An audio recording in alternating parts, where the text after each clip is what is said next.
While Hilary Swank's character was lonely, mainly because government and technology impeded on her natural lifestyle, and therefore she did twist the truth, she does so more out of companionship and offered everything she had to share with the girl. On the other hand, although Mother may have raised the child, it did so in lies, as it does every generation, which we find out in the remains of the incinerator. You see, the state wants to take everything from you. You do live on its land, and the bank does possess everything you own. So it constantly exerts its dominion over you, either subtly or overtly. Those who run civilization have figured out that if it can make a population think itself free, and then give it a small portion of happiness, it will work for the ruling class all the harder since none of them know they're slaves. It just funnels out any education it deems unnecessary, like Mother did, and allows us to have the little bit that is left in order to use us. Again, how this applies to our real life can be summed up as follows. Quarantine is when you restrict the movement of a sick person. Tyranny is when you prohibit the movement of a healthy individual. Stop letting them force their ethics and morality on you, or else they will always be able to sway you into the cage that they built for you. Right now it's put on a mask or you're endangering others. Eventually it will come to, you know that every bite of food you take is selfish because it could have been given to someone else, and then we'll have to start doing food rationing. One of the major reasons that inequality exists and why there are first and third world countries to begin with is because it is in the best interest of our controllers to create a power imbalance. If there were no poor, there would be no rich. And if there was no obscenely wealthy 1%, then they would be level with us and they would no longer be in control.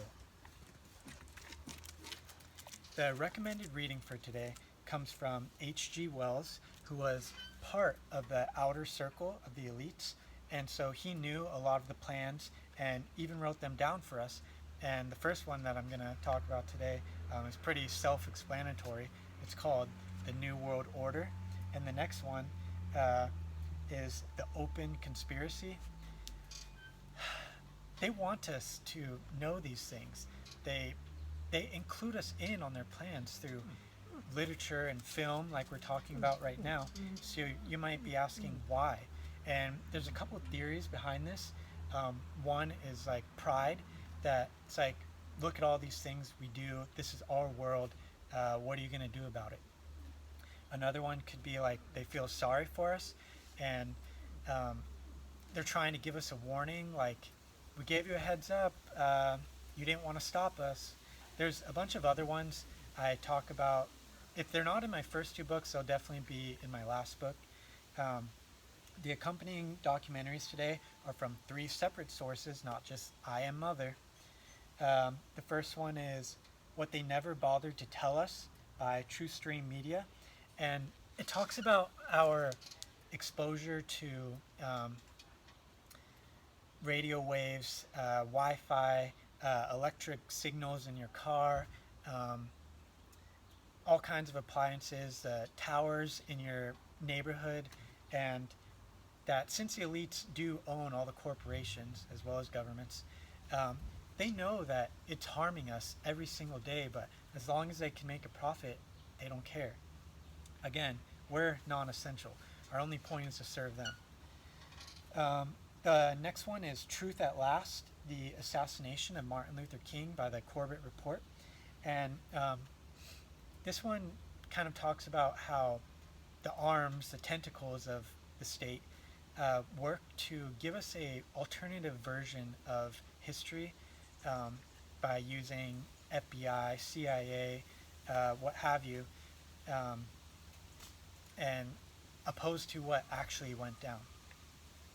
The last one is Titanic, The Great Deception by John Hamer. And if you saw my documentary in The Matrix, this one talks about those same guys and all the money that is involved in the news, and how they want to keep certain things in it and make sure other things stay out. And even now, the latest installment of The Lie, with Leonardo DiCaprio's version of the Titanic, they're still making money off of us. So this is just the tip of the iceberg, pun intended. And I'll be talking about many more things for you to ponder about, that affect your life every day, like GMO foods, or the food pyramid that we're all supposed to live by and follow, even though it's so unhealthy.